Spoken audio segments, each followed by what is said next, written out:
Hello everyone, welcome to another video. In this one I'm going to be counting down 5 of the things I want to see in Assassin's Creed 2020, whether they be small or big, things I've wanted recently or things I've wanted for years. These are just 5 of the things that I want for the next game. Some are more realistic, some aren't, but generally all of these things are things that are in reach for the next game. Whether Ubisoft decide to add them or not is another thing, but these are just 5 of the things I want to see in Assassin's Creed 2020.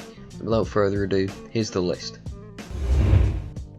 The first thing personally I'd like to see come back in Assassin's Creed 2020 is Hidden Blade combat. Now, ever since making Assassin's Creed an RPG in 2020 with Origins, the combat significantly changed, and you'd expect nothing less. And one of the things that's changed drastically is Hidden Blade combat, to the point where now it's non-existent. Ever since being able to use the Hidden Blades in combat back in AC2, it's been my preferred choice of weapon.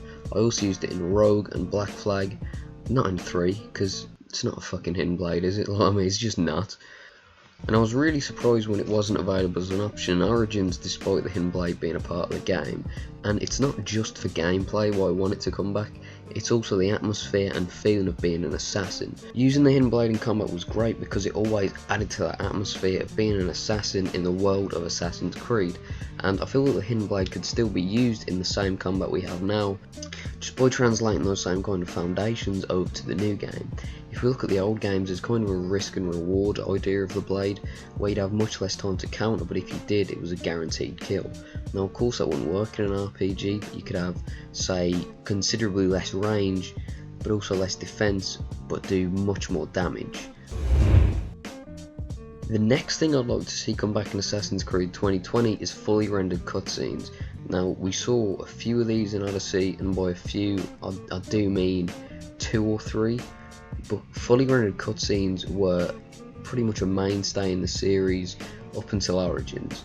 You know, you had these full cutscenes that were shot like something out of a film or a TV show, and they were great, they looked great, and they gave us some of the best scenes in the series. You know, and I'm not asking for a full game of fully rendered cutscenes, just a few more than we have now at the very least. You know, because right now a lot of huge moments are delivered in gameplay, where you have 2 characters talking, and no matter how good the delivery is on those moments, and how good the characters are, nothing will match those fully rendered cutscenes we had in the earlier games. Now the next and most unlikely thing on this list is social stealth. If you don't know what social stealth is, it's when you use the living world around you to hide. Much like Hidden Blade combat, it's something that not only has gameplay benefits, but it's also something that adds to the atmosphere, style and iconography of the game. It was always great in Assassin's Creed 1 being able to blend with a group of monks to sneak past guards. It just added to that feeling of being an assassin and the stealth elements of the game. I'm also including the notoriety system in here because that was great in the games that had it. It made it feel like there was consequences to your actions from AC1 all the way up till 4 and Rogue, when you'd have bounty hunters pursue you. It added so much to the immersion of the game, and it only makes sense to add it now purely because of how immersion based RPGs are, especially in the 2010s going into the 2020s. Although we had the Falakis and mercenaries in Odyssey and Origins, those just didn't compare. You could either remove the issue by paying, or it'd just be completely gone after killing 10 targets, opposed to the notoriety system, which added consequence and immersion to the games they were in. Set pieces in any game are often the highlights, those sequences of gameplay that really stick with you for a long time and stand out, and Assassin's Creed used to be filled with these, from Ezio's infiltration of the Palazzo, the defense of Monteriggioni, chasing Tarek by parachute, Connor chasing Lee through the burning ship, and so on. Those are just 4 games, and Assassin's Creed has had so many more great set pieces. Before becoming an RPG, the series always had set pieces, and they were always the highlights even in the worst of games. Even Syndicate, a game that I don't think is great, had some really great set pieces, but since then the more linear sequences of gameplay have died out in favour of boss battles, and that's not so bad as long as they're good, and the issue is, in Odyssey, they're really not.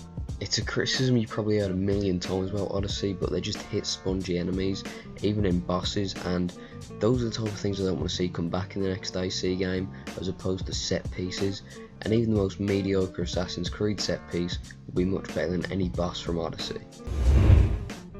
Now, to ask for a good Monday, especially at this point, is a big ask. but something I would like to see are Monday missions in some capacity. By Monday missions I mean missions like we got in 3 and Brotherhood, where we're able to play as the Monday protagonist in a fully fleshed out and developed mission, as opposed to a few cutscenes like we got in Odyssey. They wouldn't have to be the biggest or most exciting missions, but just something more than we have right now. Although having an actual protagonist in Layla was a huge improvement from the Monday of Rogue and Black Flag, and a huge improvement to the Monday in Syndicate and Unity, but to be fair, that's really not that hard.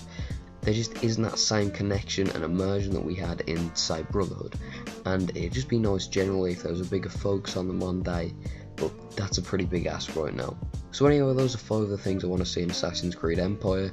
I kept them on the small side as to avoid being too unrealistic, but yeah, I hope you enjoyed, and I'll see you all next time.